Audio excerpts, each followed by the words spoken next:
नाज़रीन गिरामी क़द्र, अस्सलामु अलैकुम वरहमतुल्लाहि वबरकातुह। मैं हूँ आपका मेज़बान अंसार अज़ीज़ नदवी और आप इस वक्त सीधी बात चैनल के जारी प्रोग्राम पैगाम फ़ुरक़ान की 121वीं क़िस्त मुलाहज़ा फरमा रहे हैं। नाज़रीन गिरामी, आइए तिलावत कर लेते हैं आयतों की।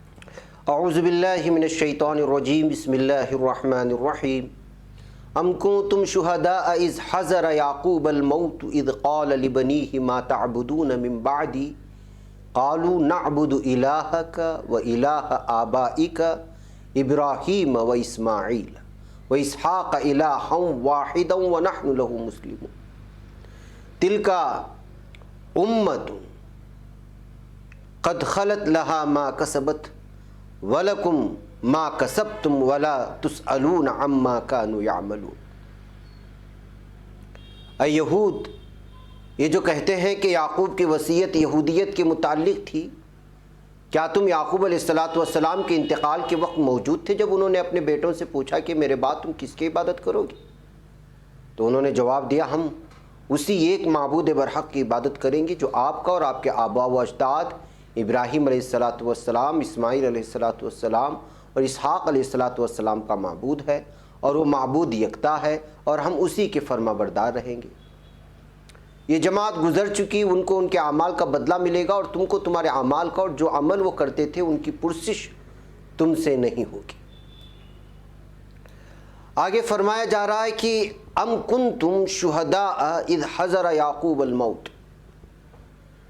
यानी क्या तुम हाजिर थे जब आया याकूब अलैहिस्सलाम की मौत का वक्त आया था। ये खिताब बनी इसराइल औलाद याकूब से है। हज़रत मौलाना अब्दुल माजिद दरियाबादी रहमतुल्लाह अलैह लिखते हैं, नाजरीन के हज़रल मौत यानी वक्त मौऊद करीब आ गया और आपको अलामात व आसार उसके महसूस होने लगे। ये मुराद नहीं कि ख़ुद मौत ही आप पर तारी हो गई। अम कुंतुम शुहदा खिताब अहले किताब से है और इस्तिफ़हाम यानी कि सवाल, इस्तिफ़सार या दरियाफ्त करना या पूछना है कि लहजे ज़ज्र में तंबी या सरजनिश या मलामत या डांट फटकार का अमल शामिल है। यानी तुम जो वाहियात खुराफात हज़रत याकूब अलैहिस्सलाम की जानिब मंसूब कर रहे हो तो तुम्हारा उस वक्त वजूद ही कहाँ था। सही वाक़यात वो हैं जो कुरान बयान कर रहा है। सैयदना याकूब अलैहिस्सलाम हज़रत इब्राहीम खलीलुल्लाह के पोते और हज़रत इसहाक़ अलैहिस्सलाम नबी के साहिबजादे थे और नबीज़ादा होने के अलावा ख़ुद भी नबी थे। इसराइल आप ही का दूसरा नाम है। फिर इरशाद फरमाया गया, इज़ क़ाल लिबनीहि मा तअबुदून मिन बअदी, यानी जब उन्होंने कहा है बेटों से, अपने बेटों से कि किसकी इबादत करोगे मेरे बाद, तो हज़रात अंबिया किराम को ज़िंदगी की तरह अपने आखिर वक्त में भी सबसे मुक़द्दस फ़िक्र दीन ही की होती है। फिर आगे कहा गया, क़ालू नअबुदु इलाहका व इलाह आबाइका इब्राहीम व इस्माईल व इसहाक़ इलाहन वाहिदन व नहनु लहु मुस्लिमून। यानी उन्होंने कहा कि हम इबादत करेंगे अपने माबूद की और आपके आबा व अजदाद के माबूद की, यानी इब्राहीम अलैहिस्सलाम, इस्माईल अलैहिस्सलाम और इसहाक़ अलैहिस्सलाम के माबूद की जो माबूद यकता है और हम सब उसी के लिए इताअत गुज़ार हैं। फिर कहा गया, तिलका उम्मतुन क़द ख़लत, वो एक उम्मत जमात थी जो गुज़र चुकी। यहाँ क़द ज़ोर कलाम के लिए इस्तेमाल होता है।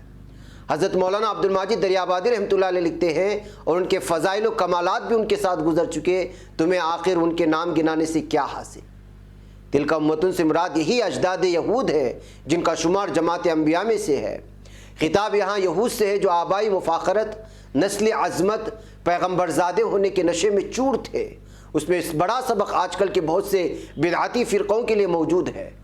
बिला सई व अमल महज बुज़ुर्गों की निस्बत से फ़ायदा उठाने की जड़ ही इस्लाम ने काट दी है। इरशाद फरमाया गया, लहा मा कसबत वलकुम मा कसबतुम वला तुसअलून अम्मा कानू यामलून। यानी इस जमात के लिए वही है जो उसने कमाया और तुम्हारे लिए वो है जो तुम कमाओगे, और तुमसे उनके अमाल के बारे में सवाल नहीं किया जाएगा। यानी उनके अच्छे बुरे अमाल का नफ़ा और नुकसान उन्हें होगा और तुम्हारे अच्छे बुरे अमाल का नफ़ा नुकसान और न तुमसे सवाल किया जाएगा इस बात का जो वो अमल करते थे। यानी वो अपने अमाल के लिए और तुम अपने अमाल के लिए जवाबदेह होगे।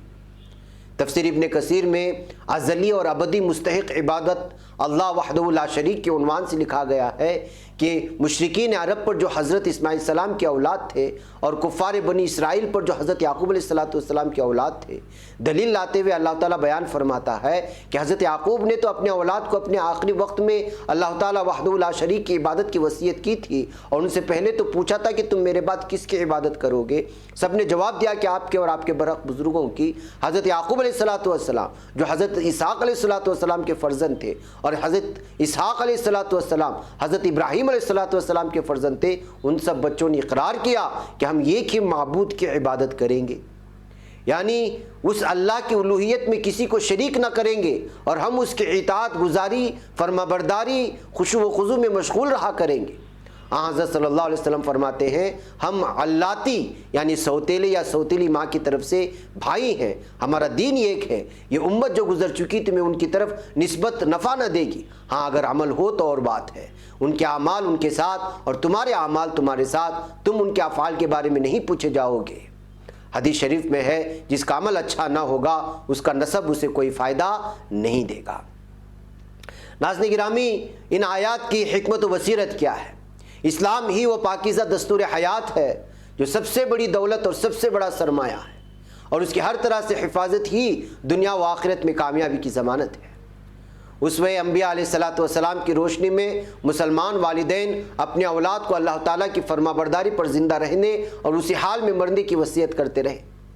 انبیاء علیہ السلام کی وصیت سے اس چیز کا پتہ چلتا ہے کہ ان کی ساری زندگی کسی مقصد کے حصول میں گزری۔ وہ آخری اوقات میں اولاد کو مال و دولت سپرد نہیں کرتے، کوٹھیوں اور کاروں کے متعلق ہدایت نہیں دیتے، کھیتوں اور کھلیانوں کی حفاظت کی تاکید نہیں فرماتے۔